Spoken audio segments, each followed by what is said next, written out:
hypermobile students will invariably not feel any of the stretches you give them. If you're giving them a leg stretch, that leg's going to go up there, and they're looking around and they're thinking, what's all this going on? You know, I don't feel anything. And then they say to you, excuse me, Miss T, I can't feel that stretch. You don't say to them, okay, well, let's dislocate that. Let's wrap the leg around your neck. And now, do you feel that stretch? You don't take them to a place of distortion just so that they can feel that stretch, because the stretch they will then be feeling will be in the ligament, and that's where we don't want to go, because the muscle's so long, it's stretched as much as it needs to, and in order for them to get some sense of extension, they have to distort, they're misplaced, and then it's dangerous. So what do we do with them? What we do with those very loose kids is we ensure, this is my pelvis, we ensure that it's straight, we ensure that it's pure in its alignment. We take the stretch, whether it's an arm, a shoulder, a leg, a limb, a side, we take that stretch to where it naturally goes, and then we resist it. We hold it. So we don't let them go into a full split. We make them go to a half split and support their body weight in space so that they engage muscles that will be strengthening in order to find that lesser extension physiques. Makes sense? When we limber our students, we're doing three main things. We're going to be strengthening, and when we strengthen a muscle, we're finding it in a slightly contracted action. It's in a contracted state. In other words, it can be engaged and support the limb, the bone, the joint either side of it. When we are stretching, we stretch muscles, a bit of our tendons. We avoid stretching ligaments because they're not designed to do that. They're what joins one bit to the other.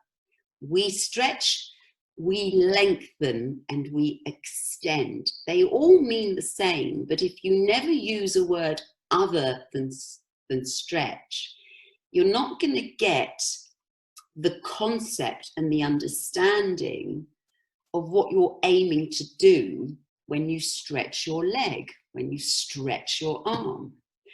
This is a stretched arm, it's straight. This is an extended arm, yes? And I've had to engage my back muscles. When I keep my legs straight on the floor, before I kick, I need to lengthen it out of my hip socket to give it the freedom before it comes up. If I don't actually extend that leg out of that hip socket, it's going to try and go up with that scrunched up hip flexor, and the muscle I will use to get it up there physically, because this is the way I'm made, will be my thigh. And when we're yelling out at our kids, stretch your legs, it's actually stabilize your pelvis and lengthen out of your hip socket. It's not just the knees that we need to be looking at. We're looking at the whole leg. We're looking at every part of it. And is the action correct? Is the intention of that movement, that action, what that exercise is all about?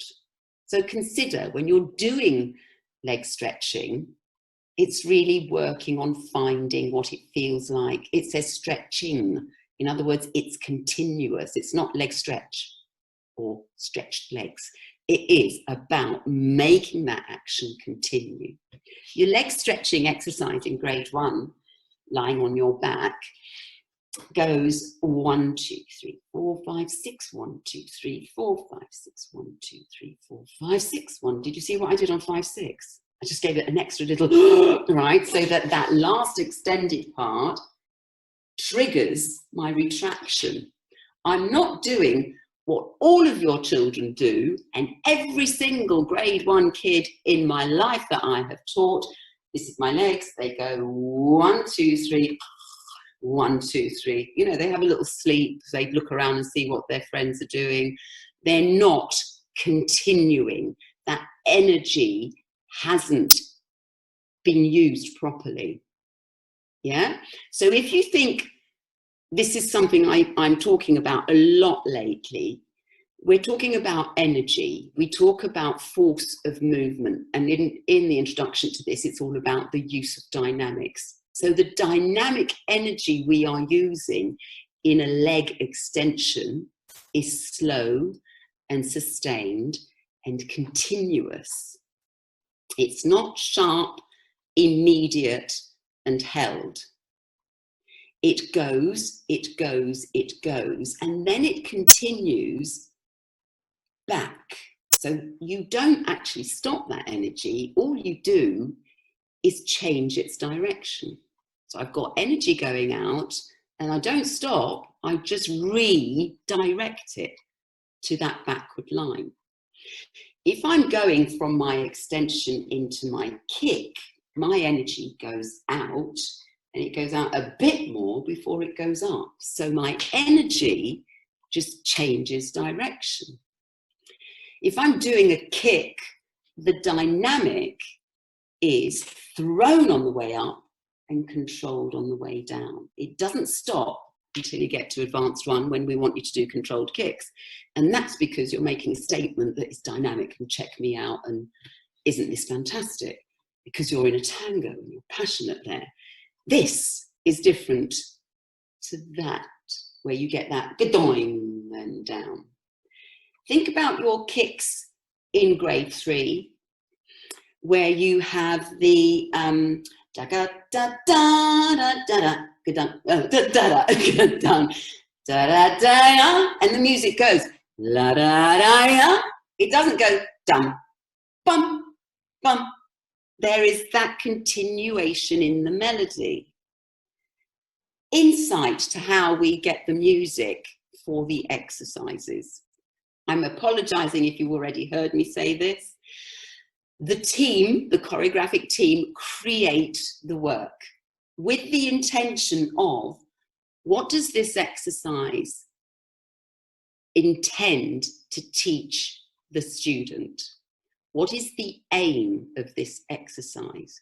What's the purpose? By the end of learning this and mastering it, what will they have gained?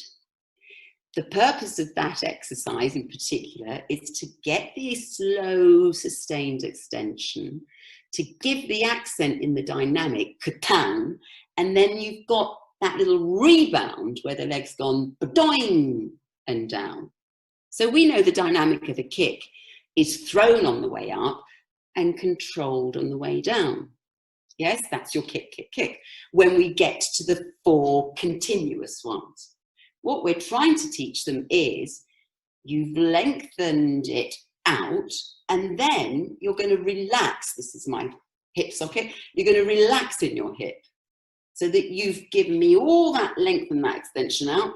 You've let it continue up there and then you're going to release it. You're not going to fold it down in a controlled way. You actually drop it. You flop it in so that the hip socket can relax. And the reason we do that musically, it goes yabba bum ba blum, and you've got that blum, that cascading, that release, that dynamic down that should give that same dynamic to that action. By doing that, it improves the there's another word, it's somewhere. It improves the effect. It wasn't a big word, it was just hiding. It improves the effect of the limbering. In other words, you're going to get more extension. You're going to find that highlight. You're going to get that relaxation.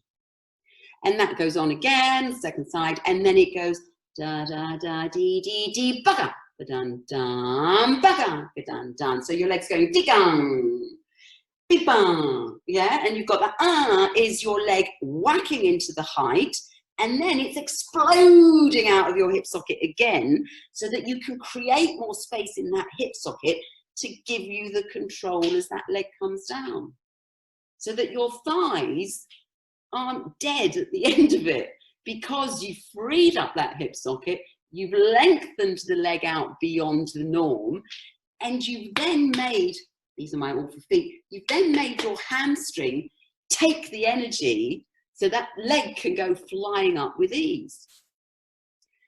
There's your dynamic in your kick. There's that connection to the musicality. We're learning straight away that the energy and the dynamic that comes naturally in limbering is there for a reason. It's there to improve the physicality. Another example in grade 2 is the side, I don't say grade 2, I said grade 2 because 1,000 years ago it used to be grade 2, in grade 3. In your side kick, lying on the floor in grade 3, you're in that lovely extended position and they kick and down, and they've learnt, there's my dynamic, I'm just doing it with more turnout, I'm having to adjust, I need to find where it is. I'm really having to engage my core muscles. So what I've been doing forever, learning how to roll down and come up, I'm going to use that in order to stabilize my body while I'm doing those kicks. The last kick goes up and then it comes down. As you do the coming down, the weight of that leg is, its job is not just to come down and be controlled, its job is to come down with weight so that your hips can go from that line to that line. In your side kick, lying on the floor in grade 3, you're in that lovely extended position and they kick and down, and they've learnt, there's my dynamic, I'm just doing it with more turnout, I'm having to adjust, I need to find where it is. I'm really having to engage my core muscles. So what I've been doing forever, learning how to roll down and come up, I'm going to use that in order to stabilize my body while I'm doing those kicks. The last kick goes up and then it comes down.